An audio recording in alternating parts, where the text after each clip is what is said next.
লাগছে।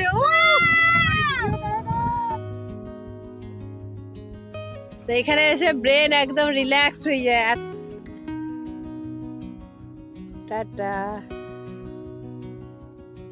সবাইকে অনেক অনেক স্বাগত একটা নতুন ব্লগ নিয়ে। আজকে আমাদের দেশের বাড়িতে সেকেন্ড টাইম ব্লগ, তো এখন যাব, ঠিক আছে।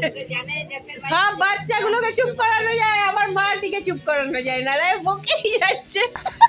তো যাই হোক, এখন যাব মাঠে, সবজিপত্র দেখবো, তারপর সর্ষে ফুলের ক্ষেত দেখতে যাচ্ছি। ওখানে গিয়ে দারুণ দারুণ ফটো তুলবো, সেই জন্য রেডি হয়ে গেছি, শাড়ি পরেছি, লাল পরেই সেজে যাচ্ছি আমরা। তো যাকে ওখানে যাই, গিয়ে দেখায়। কে বড় মা চচ্চড়ি রান্না করে খাওয়াবে। আর এখানে তেঁতুল ভিজতে দেওয়া আছে, তেঁতুলের হবে কচুর টক, আর এটা হচ্ছে কপির ডাঁটার চচ্চড়ি না গো। আর এখানে ওই যে এই যে কচু আলু বেগুন সব সেদ্ধ করে রাখা আছে, ওই তেঁতুল দিয়ে টক হবে। এখানে ডাল হয়ে গেছে, এখানে আলু পোস্ত, এগুলো বাচ্চাগুলোর জন্য চিকেন, অনেক রান্না হয়ে গেছে। এবার এই দুটো হলেই কমপ্লিট। তো ব্যাস ব্যাস, এই আমরা চলে এসেছি মাঠ ঘাট, সর্ষে ক্ষেত, আখ গাছ, সমস্ত কিছু দেখার জন্য, আমার মেয়েকে দেখানোর জন্য। সব থেকে বড় কথা হচ্ছে যে জিনিসগুলো দেখে আমি ছোট থেকে বড় হয়েছি, সেই জিনিসগুলো আমি চাই যে আমার মেয়ে মিঠি দেখুক, ও জানুক। ওই জন্য আরো বেশি করে মাঠের মধ্যে আসা, দেখাচ্ছি কি অপূর্ব সৌন্দর্য দেখুন। ছোটবেলায় আমি এই কুচো বাচ্চাগুলোর মতনই আমার বাবার সাথে, আমার বড় মায়ের সাথে আমি আসতাম, এখানে সবজি তুলে নিয়ে যেতাম। আর মটরশুঁটির খেতে তখন চারিদিক ভরা থাকতো। আর কি না সবজি হয় আমাদের গ্রামে, আমাদের ছোট্ট গ্রাম, আমাদের মিষ্টি গ্রাম। সত্যি, যেহেতু গ্রীষ্মের ছুটি কিংবা পৌষ সংক্রান্তির সময় স্কুল ছুটি পড়লেই বাবার সাথে আগেই চলে আসতাম দেশের বাড়ি, কারণ এখানের মাটির টানটাই আলাদা। তো এখন তো সেভাবে চাষবাদ অনেক কমে গেছে, কারণ বেশিরভাগ সবার বাড়ির ছেলেরা বেশিরভাগ বাইরেই চলে গেছে। তো তবুও তার মধ্যেও চাষ হচ্ছে আর হবেও। তো এই হচ্ছে আখের ক্ষেত, এই যে আখগুলো সব মোড়ানো আছে এর মধ্যে, এই যে এর মধ্যে আখগুলো ভিতরে ঢোকানো আছে, যাতে কেউ বার করে না খেতে পারে। এই যে এগুলো হচ্ছে আখ। তো ছোটবেলায় আমরা এই আলের মধ্যে হেঁটে হেঁটে রেলগাড়ি খেলতাম, খুব মজা লাগতো সত্যি। এই যে এগুলো হচ্ছে ফুলকপির চাষ, যে ভেলিকে ভেলি পুরো ফুলকপি লাগানো, কি সুন্দর লাগে না? পুরো মাঠ ঘাট সব কিছু মনে হয় যেন একদম শস্য শ্যামলা, সত্যি পূর্ব সুন্দর লাগে।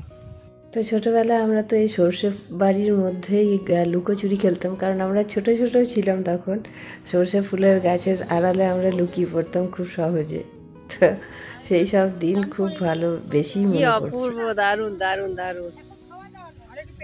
আর এই যে ফটো সেশন চলছে এদিকে, সব এক এক করে। এই ওইখানে পেঁয়াজ কলি দেখবি, দারুণ লাগছে। ও কি দারুণ, কি অপূর্ব লাগছে, অপূর্ব। হ্যাঁ, দারুণ লাগছে। ফুলের ক্ষেতে এটা আমরা প্রচুর ফটো তুললাম।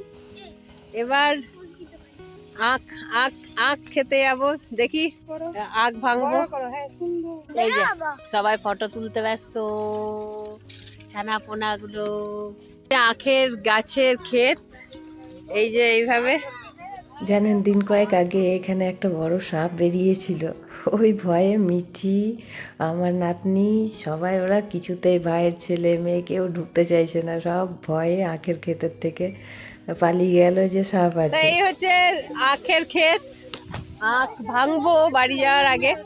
আপাতত ফটোগুলো তুলে আর কোথায় কি মূলো গাছ আছে, শাক গাছ আছে, সেগুলো দেখা হলে তারপর বাড়ি যাওয়ার আগে আখের ক্ষেত থেকে আখ ভাঙবো, তারপর বাড়ি যাবো। আর অপূর্ব লাগছে পুরো, মানে এখান থেকে মনে হচ্ছে না বাড়ি ফিরে যায়, এত ভালো লাগছে দেখতে। এই যে কি সুন্দর না, এই পরিবেশে এসে কারোর বাড়ি ফিরে যেতে ইচ্ছা করে, কিন্তু কিছু করার নেই, আমাদের জীবনটা হয়ে গেছে এই। তো এখানে এসে ব্রেন একদম রিল্যাক্সড হয়ে যায়, এত ভালো লাগে না এই পরিবেশে আসতে থাকতে। এই যে দুদিন এলাম, পুরো মানে মন শরীর সব একদম রিজুভিনেট হয়ে যায়। আপনাদের সাথেও শেয়ার করতে পারছি, সেটাতেও খুব ভালো লাগছে। যেগুলো স্মৃতির খাতায় একটা একটা করে নতুন পাতা আমার জমা হতে থাকে আপনাদের কাছে, আপনারাও তা সাক্ষী থাকেন। এই যে ভাইপো আমার আর আমার এই যে দীপ বেটা, এরা এখন এ মোটা দেখে ভাঙ। এই যে আখ ক্ষেত থেকে আখ তোলা হচ্ছে, একদম দেশি আখ, টাটকা টাটকা। কচি মাল বার করেছি, দেখো না। কচি নাই, মোটা নিতে হয়। মোটা এখন হয় না এগুলা, এইগুলো এই যে মোটা দেখ, কোনটা মোটা? হ্যাঁ মোটা লয়, একই একই দু ভাই। এই যে আমাদের আখ ক্ষেত থেকে আখ নিয়ে যাওয়া হবে, সবাই চেবাবো। এই খাবারের মজাই আলাদা, কি বলিস দীপ? এই খাবার টাকা দিয়ে ধর 10 টাকার আখ আমরা হাটেও কিনে খেতে পাই, কিন্তু ওই আখের অতটা মজা হয় না, টেস্ট নাই। এটা আমাদের জন্ম মাটির, তাহলে লাগানো। চল দেখছিস, এই যে হ্যাঁ একদম, চলো তো টাটা, আবার নেক্সট টাইম আসবো। মিস ইউ, প্রচুর মিস করবো। মাঠে ঘাটে ঘুরে বেরিয়ে কি যে আনন্দ পাচ্ছি, সেটা যদি সত্যি মনের ভিতরের ছবিটা খুলে দেখাতে পারতাম, তাহলে হয়তো 16 গলা পূর্ণ হয়ে যেত। এই যে বাচ্চাগুলো রেস্ট করছে, আমি এবার তুলবো একটা মূলো। এখানে মূলো গাছ আছে দাদাদের, তো কচি কচি মূলো।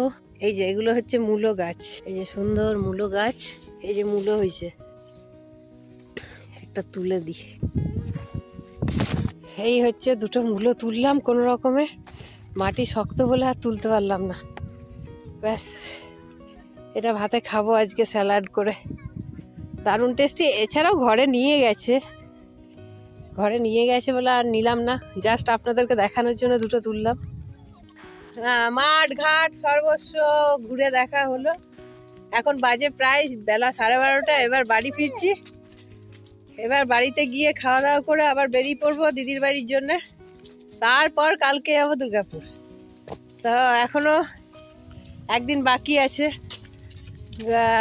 দেখা যাক। আজকে এখানেরটা সমাপ্ত করি, তারপর দিদির বাড়ি থেকে আবার। আর এখানে দেখায় কি সুন্দর ফুলগুলো, কি সুন্দর। এগুলো চন্দ্রমল্লিকা ধরেছে না, কেউ ফুলে হাত দিবি না, খুব সুন্দর লাগছে। এই হচ্ছে আমাদের গ্রামের একদম পুরাতন দুর্গা মন্দির। তো এই মন্দির আবার নতুন করে এই বছর স্থাপনা করা হয়েছে, এখনো রং টং হয়নি। এই বছর দুর্গাপুজোর আগে কোনোভাবে তাড়াতাড়ি করে তৈরি করা হয়েছে, তো এখনো পুরোপুরি সমস্ত কিছু হয়নি, জাস্ট এখনো লাইটিং এর কাজ, কালার সব বাকি। সত্যি কথা বলতে কি জানেন, এই যে গলাটা আমার ভার হয়ে আছে, কারণ এই বাই করাটা খুব টাফ ব্যাপার আমার কাছে। সেটা ছোটবেলাতে অনুভব করতাম, কান্না করতাম তখন, এখন কান্না করতে পারি না, কিন্তু মনটা ভারাক্রান্ত। তো বাচ্চাগুলোর মন খারাপ হওয়া দেখে আমার বৌদি আবার কিছু চকলেট দিল ওদের হাতে। তো আবার আসবো 2025-এ। আসছে বছর।